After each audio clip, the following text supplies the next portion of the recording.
নাহনু উম্মা উখরিজাত লিন-নাস, আমরা দুনিয়াতে যাই নাই, আল্লাহ আমাদেরকে পাঠাইছে, তার কারণে গেছি, নইলে আমাদের দুনিয়া পালনের দরকারই ছিল না।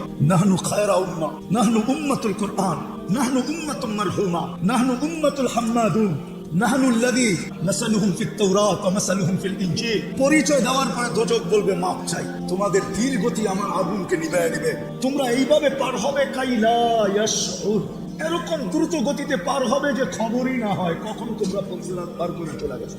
এই জন্য আল্লাহ রসুল বলছে আমার কোন উম্মত বিদ্যুতের গতিতে পার হবে, ওই পারে যখন পৌঁছবে তো গার্ড অব অনার হবে ফেরেশতাদের।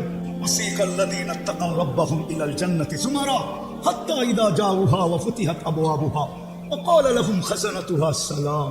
ওই পারে ফেরেশতারা দাঁড়ায় থাকবে আর গার্ড অব অনার দিবে আর বলবে সালাম তিবতুম, বড় সুন্দর জীবন করে নিয়ে আসছো তোমরা। কিন্তু ওরা জানে না সামনে কত বড় সালাম রয়ে গেছে। আরো যখন আগে যাবে আর জান্নাতের গেটে যখন পৌঁছবে, আল্লাহর রাসূল যখন দরজা খোলাবে তো আল্লাহর রাসূল বলে ইস্তাকবিলুনি উম্মতি রাব্বি, দরজা খুলতে দেরি, আল্লাহ এখানে উপবেষ্টিত থাকতে দেরি হবে না, আল্লাহ আমাদেরকে ইস্তেকবাল করবে, স্বাগত জানাবে। তারপরে আল্লাহ বলবে সালাম কাওলাম মির রাব্বির রহিম, লও আমার সালাম ওয়াদখুলুহা খালিদিন, চিরদিনের জন্য ঢোকো জান্নাতে।